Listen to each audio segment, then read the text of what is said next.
जय कामाख्या कामाख्या टुडे में आपका स्वागत है मित्रों जन्म कुंडली में किसी भी जातक के जन्म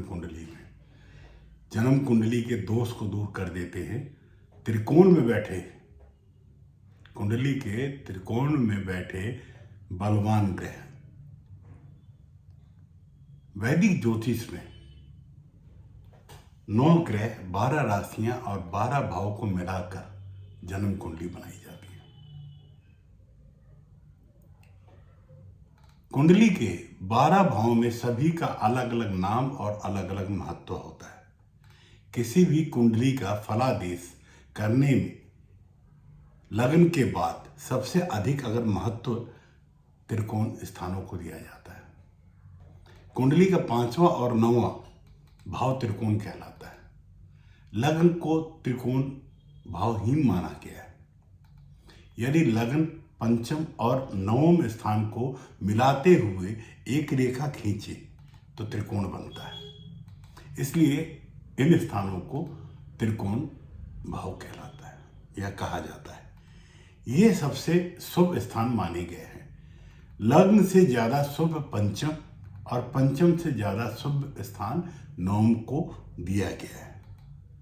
यह नवम का स्थान होता है। पंचम और नवम त्रिकोण स्थान में यदि कोई भी अशुभ ग्रह भी बैठ जाए तो वह अपनी मूल प्रवृत्ति या मूल प्रकृति से हटकर शुभ फल देने लगता है। मित्रों, त्रिकोण स्थानों में या त्रिकोण स्थानों के स्वामी यदि बलवान है तो कुंडली के कई दोष कम कर देते हैं। क्या होता है त्रिकोण भाव का स्वभाव? लग्न भाव, जैसा कि हमने अभी चर्चा की कि लग्न स्थान को पहला त्रिकोण माना गया या माना जाता है।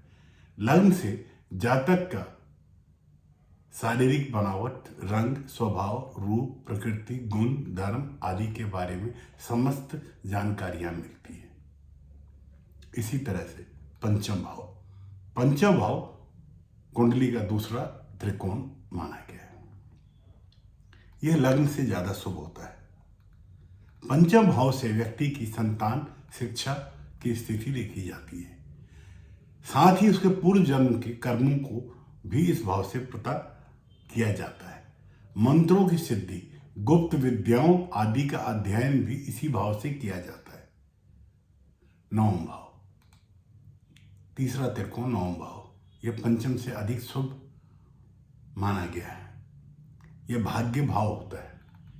इससे व्यक्ति की किस्मत के सितारों की जानकारी प्राप्त की जाती है। इस भाव से पिता, पितृ और पितृदोष के बारे में भी पता लगाया जाता है। इस भाव से व्यक्ति के सत्कर्म, धार्मिक प्रवृत्ति आदि की भी जानकारी हम लेते हैं। त्रिकोण स्थानों से बनने वाले कौन सी योग हैं? विपरीत राजयोग। त्रिक स्थानों के स्वामी त्रिक स्थानों में हो या युक्ति अथवा दृष्टि संबंध बनाते हो तो विपरीत राजयोग बनता है। इस योग में या इस योग के बनने से व्यक्ति महाराजाओं के समान सुख को प्राप्त करता है। केंद्र त्रिकोण राजयोग, दूसरा राजयोग है केंद्र त्रिकोण राजयोग। केंद्र में जब लग्नेश का संबंध केंद्र या त्रिकोण भाव के स्वामियों से होता है तो यह केंद्र त्रिकोण संबंध कहलाता है। केंद्र त्रिकोण में त्रिकोण लक्ष्मी व केंद्र विष्णु का स्वरूप माना गया है। यह योग जिस व्यक्ति की कुंडली में हो वह बहुत भाग्यशाली होता है। जातक को समस्त प्रकार के सुख सुविधाएं, सम्मान, धन और भोग प्राप्त होता है। बुध या शुक्र से कलानिधि योग का निर्माण होता है। बुध या शुक्र से कलानिधि का निर्माण होता है। कुंडली के द्वितीय अथवा पंचम भाव में गुरु के साथ बुध या शुक्र की युक्ति होने पर कलानिधि योग बनता है। गुरु द्वितीय अथवा पंचम में हो और शुक्र या बुध उसे देख रहे हों तब भी कलानिधि योग का निर्माण होता है। यह योग राजयोग कहलाता है। जिस व्यक्ति के कुंडली में यह योग बनता है वह कलाओं में निपुण होता है और जातक राजनीति में सफल हो जाता है। एक योग और है अमारक योग। सप्तम भाव का स्वामी नवम भाव में और नवम भाव का स्वामी सप्तम भाव में हो तो अमारक योग बनता है। इस योग में सप्तमेश और नवमेश दोनों का बलवान होना जरूरी है। इस योग के बनने में जातक की कुंडली का सप्तमेश और नवमेश का बलवान होना जरूरी है। इस राजयोग वाले व्यक्ति का विवाह के बाद जो भाग्य उदय है वो जबरदस्त तरीके से होता है। तो मित्रों, अगर आपकी कुंडली में आपका त्रिकोण मजबूत हो, ये त्रिकोण में बैठे शुभ या पाप ग्रह भी हों और उपरोक्त जिन पर हमने चर्चा की है इनमें से कोई सा भी योग का निर्माण हो रहा हो तो आप बहुत भाग्यशाली हैं। जय मां कामाख्या। आज की चर्चा यही संपन्न करता हूं।